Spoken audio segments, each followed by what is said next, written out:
Hello, welcome back. Today our lecture is number 4 and it's about arrays. Array is a set of variables represented by a single name, or array is a set of memory locations identified by a single name, and individual variables are called elements and are identified by index number.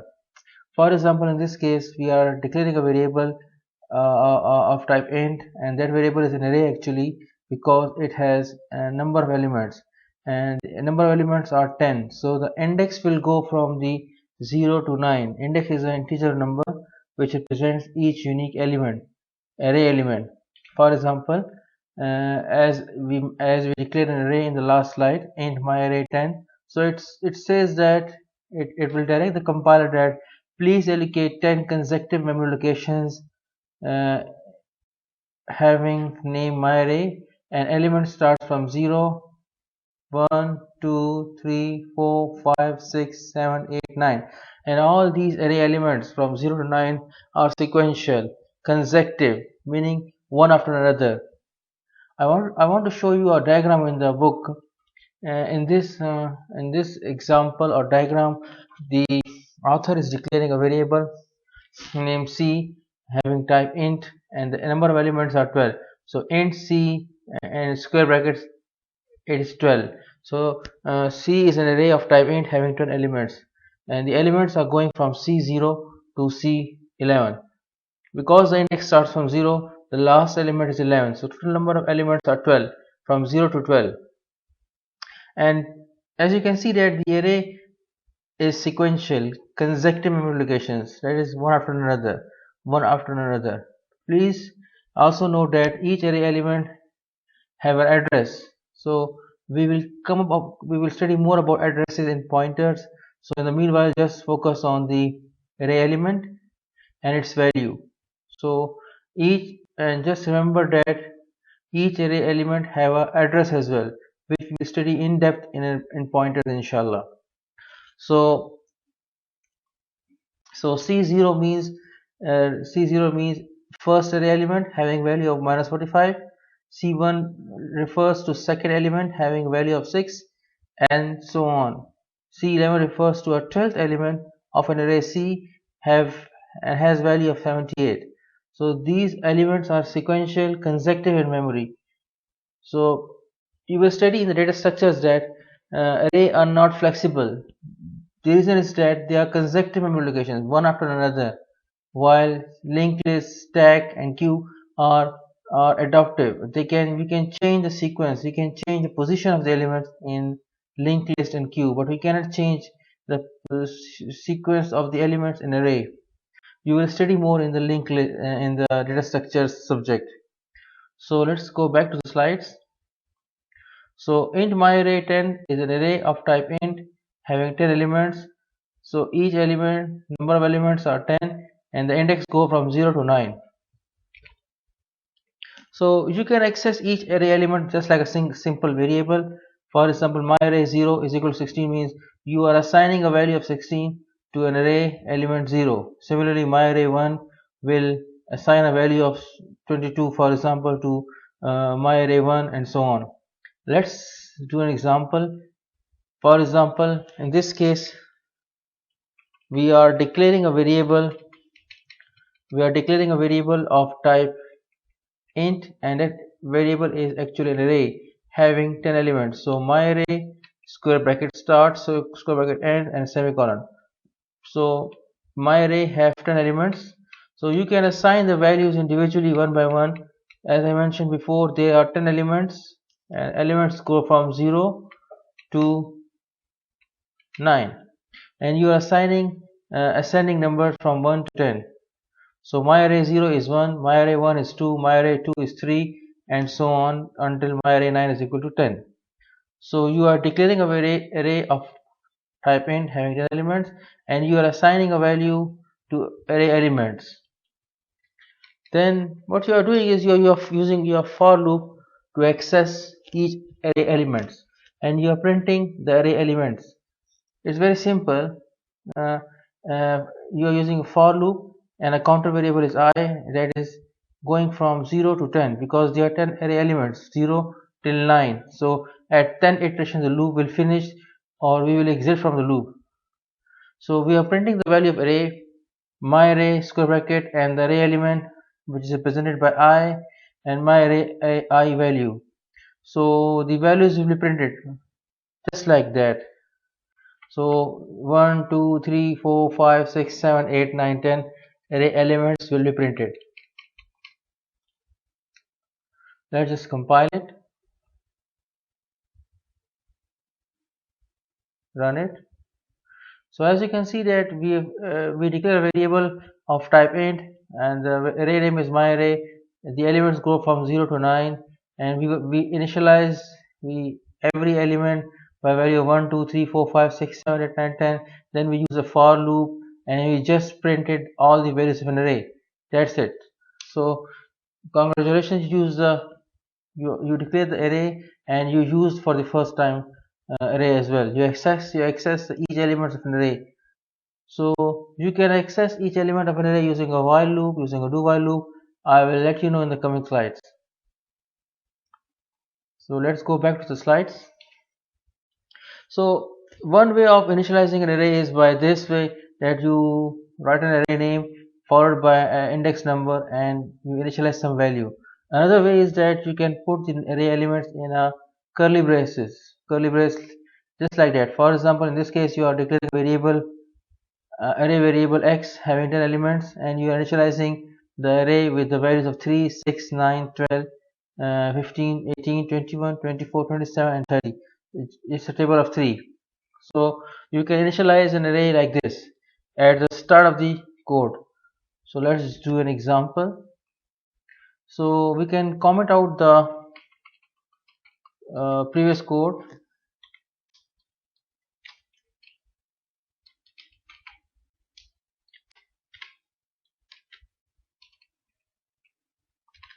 So in this case I am declaring a variable array, my array having 10 elements, and I am initializing array with a table of 3, and the values go from 3 to 30. And in the for loop I am just traversing each elements of an array and printing each value of an array. So let's just compile it.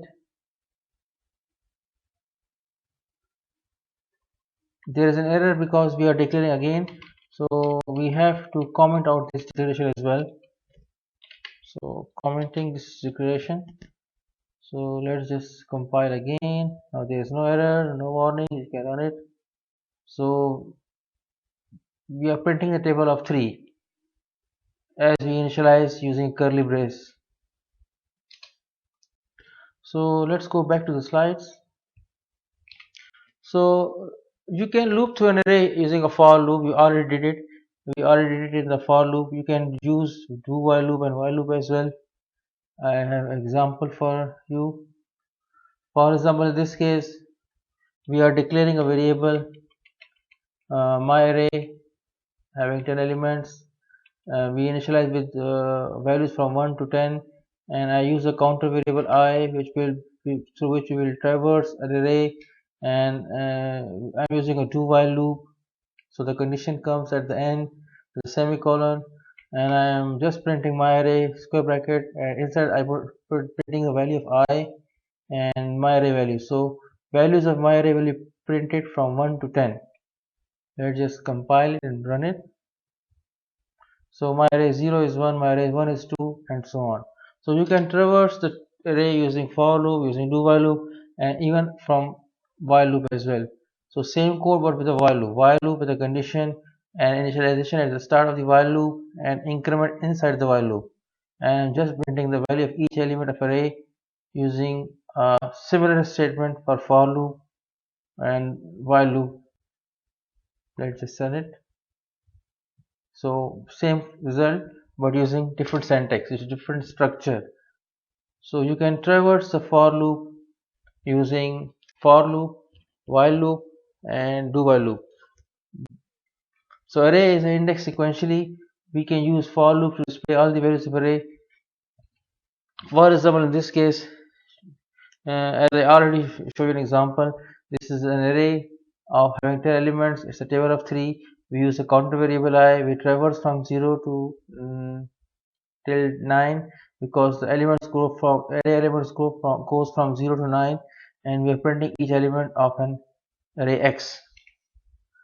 So as I already said, and we already did an example that we can initialize a variable element by this statement, by assignment statement, or we can also initialize array elements by a curly brace mechanism. So in this case, we are declaring array having 5 elements and initializing with 2, 3, 4, 5, 2.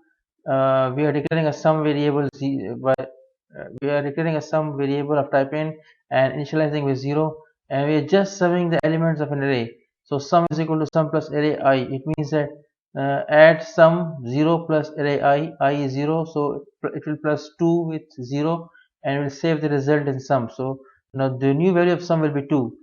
For next iteration array of 1, the value is 3. So 3 plus 2 is 5 and 5 will be saved in sum.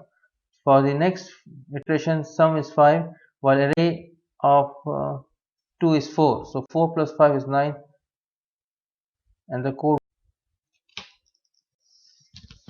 So by this way, uh, uh, the elements of array will be added in sum. The sum will contain the result of all the elements being added. For example, 2 plus 3 plus 4 plus 5 plus 2. Let's see an example. In this example, we are declaring an array having name myArray of type int, having 10 elements, and we are initializing with 0. So we are declaring a variable j of type int so that we can traverse the for loop, and we are declaring a sum variable so that we can add the elements of an array. In this for loop, we are taking a value from the user. We are filling each element of an array from the value being taken from the user. So please enter the myArray value j, and it will print it like this.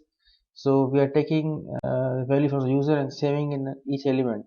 So myArray 0 will contain the first element, myArray 1 will contain second element, and so on until myArray 9. So we are taking value from the user using scene function and saving in myArray. In the next loop, we are just displaying the uh, first adding and then displaying the sum. And while j less than 10, we are summing all the elements of an array. MyArray j plus sum is equal to sum. This will store the new value of sum in sum. So 0 plus array element plus the second element, third element will add all the elements. So let's just run it, and at the end we are just displaying the sum.